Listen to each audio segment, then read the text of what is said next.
Assalamualaikum warahmatullahi wabarakatuh. Selamat pagi anak-anak. Bagaimana kabarnya? Ya, semoga anak-anak dalam keadaan sehat-sehat semua. Anak-anak, pada kesempatan kali ini kita masih belajar di tema 1, subtema 1 pembelajaran kelima. Nah, anak-anak, bisa anak lihat di sini ini ada gambar apa? Ada gambar kelinci sama siput. Nah, ini adalah dua hewan. Nah, sekarang pertanyaannya, apakah kedua hewan ini memiliki tulang? Kalau kelinci punya, kalau siput apakah punya? Nah, tidak punya ya, siput hanya mempunyai cangkang. Nah, lalu bagian sini itu tidak mempunyai tulang. Nah, lalu disebut jenis hewan apakah ini?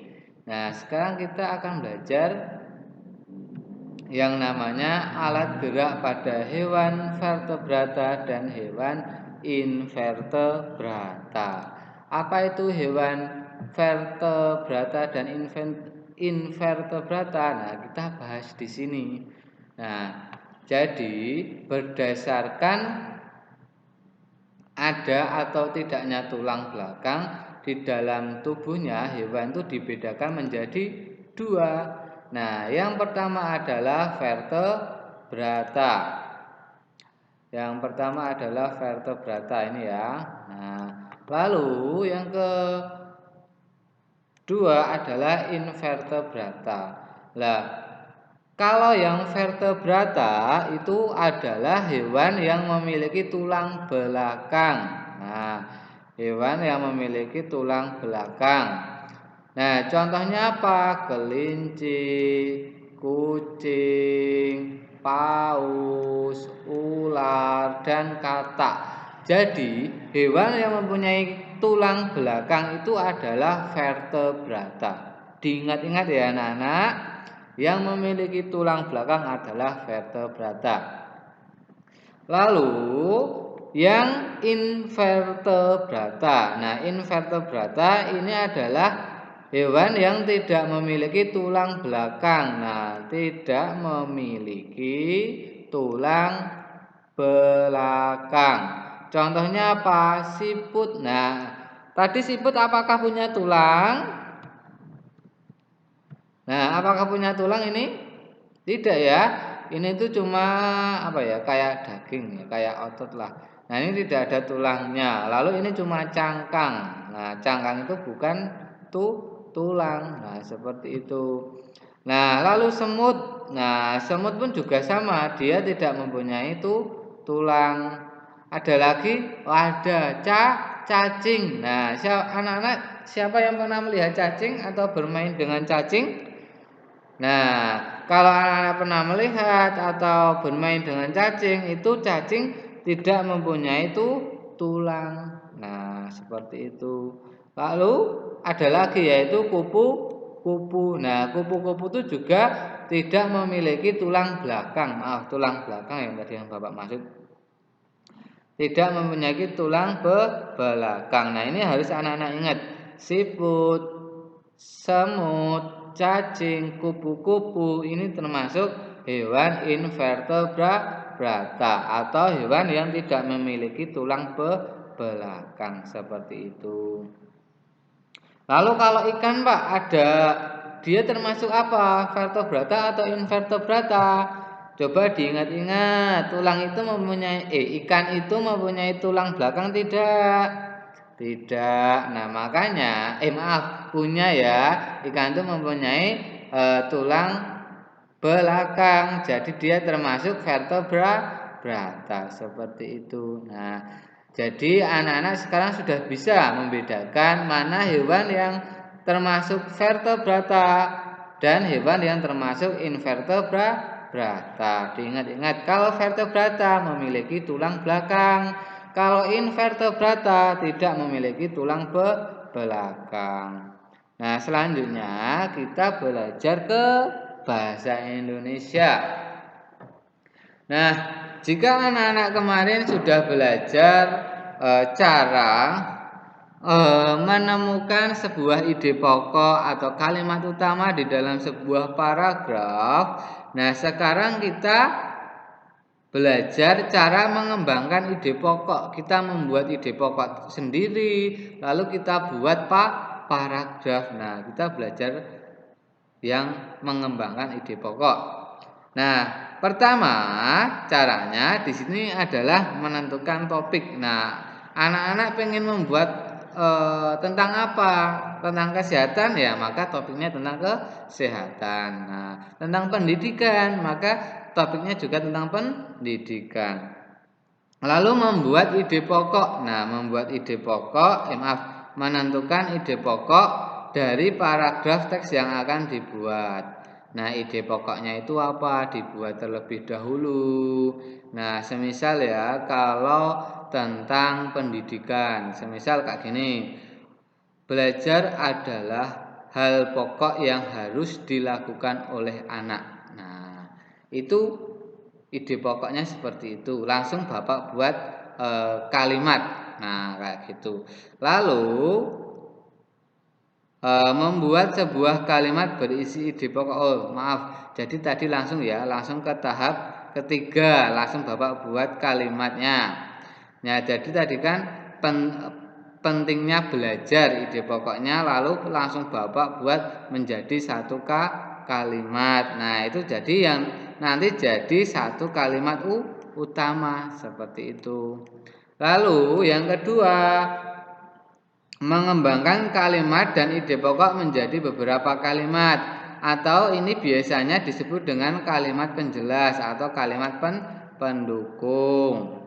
Nah, lalu yang kelima, menulis beberapa kalimat yang berisi informasi-informasi tambahan untuk mendukung kalimat utama yang telah dibuat. Nah, ini juga sama ya, D sama E.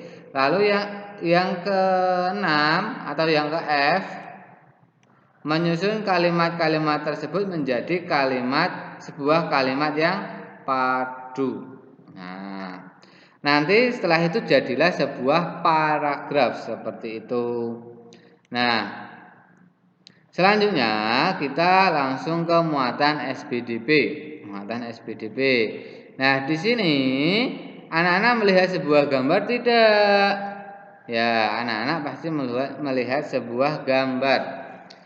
Melihat sebuah gambar. Nah, gambar yang pertama ada gambar apa ini? Gambar apa ini? Ini bebek tapi bebek luar negeri. Bebek luar negeri itu seperti ini. Nah, di sini ada namanya gambar realis. Gambar realis itu adalah gambar yang dibuat sesuai dengan kenyataan atau keadaan yang sebenarnya. Jadi yang dibuat sesuai dengan kenyataan atau keadaan yang sebenarnya seperti itu. Contohnya ya keadaan atau bebek yang sedang difoto. Nah, itu kan dibuat ya. Jadi asli, nah, asli dengan kenyataannya seperti itu. Lalu yang kedua adalah karikatur. Nah, karikatur itu adalah gambar yang dilebih-lebihkan atau ada perubahan bentuk pada setiap karakternya. Yang ketiga ada gambar kartun. Nah, gambar kartun ini mengandung humor, terlalu lucu atau mengundang tawa. Nah, yang keempat adalah gambar dekoratif. Contohnya ini. Ini contohnya gambar dekoratif. Nah, ini ya. Nah, ini contohnya ini. Gambar yang dibuat dengan tujuan menggambar bentuk benda menjadi lebih indah. Nah, ini kan jadi indah kan ini piringnya. Nah, ini gambar dekoratif. Nah, kalau ini tadi adalah gambar realis. Gambar realis. Nah, kayak gitu. Nah, seperti ini. Nah, bagaimana? Paham tidak anak-anak? Nah, sekarang kita coba lihat di buku temanya. Kita lihat di buku temanya. Nah, ini ya. Nanti anak-anak tadi kan kita sudah belajar ini. Maaf. karakteristik kelinci. Nah, satu vertebrata. Apa vertebrata? Memiliki tulang belakang. Nah, lalu mempunyai kaki tidak? Nah, mempunyai kaki, jadi mempunyai 4 kaki. Lalu bergerak dengan cara apa? Melompat. Lalu mempunyai telinga tidak? Ya, mempunyai 2 telinga. Mempunyai ekor tidak? Nah, mempunyai ekor. Seperti itu, mudah kan? Nah, ini adalah karakteristik kelinci. Cukup kita lihat dari kelincinya. Lalu di sini kita lihat karakteristik siput. Nah, kita lihat di gambar siputnya.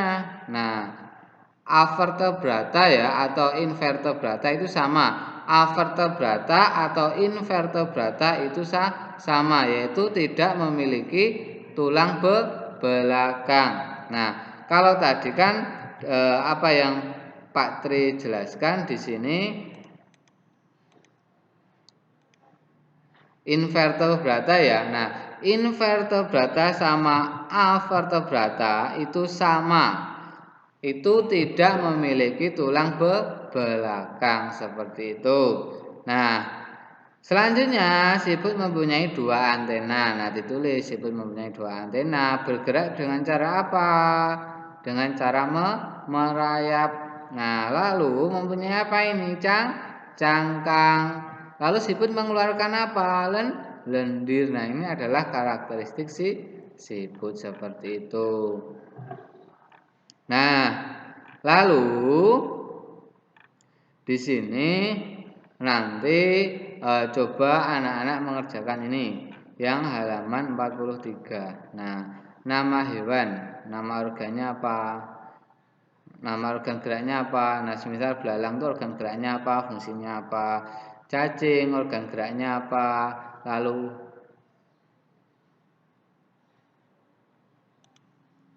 maaf, yang ini tidak usah aja, yang ini tidak jadi ya, tidak jadi untuk dikerjakan. Nah, nanti anak-anak cukup mengerjakan yang ini saja. Karakteristiknya apa? Nah, ini nanti coba dikerjakan ya, yang halaman 42. Ini tugas yang pertama, ini ya. Lalu untuk selanjutnya anak-anak coba nanti mengerjakan ini.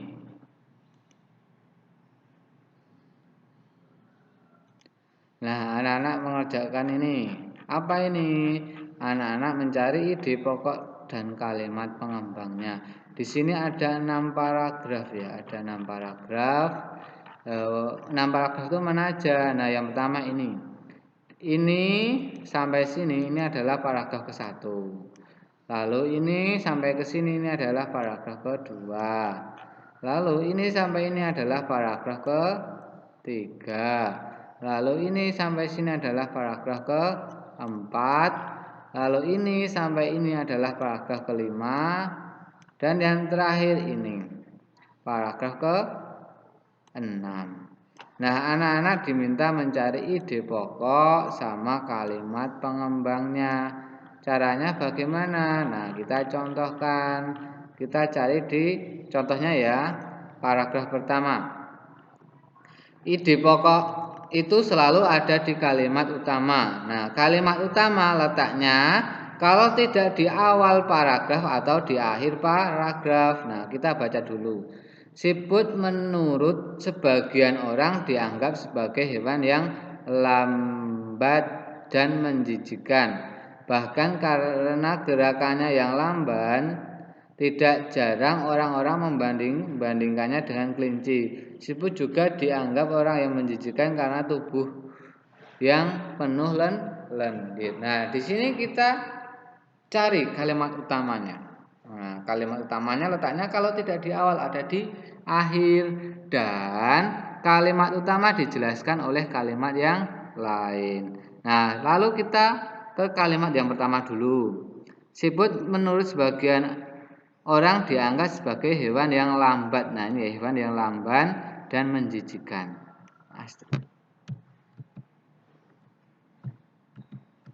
Ya, hewan yang lamban dan menjijikkan.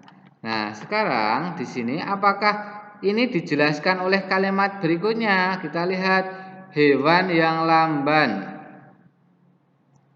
Nah, bahkan karena gerakannya yang lamban loh, ini dijelaskan. Nah, dijelaskan oleh kalimat yang lain.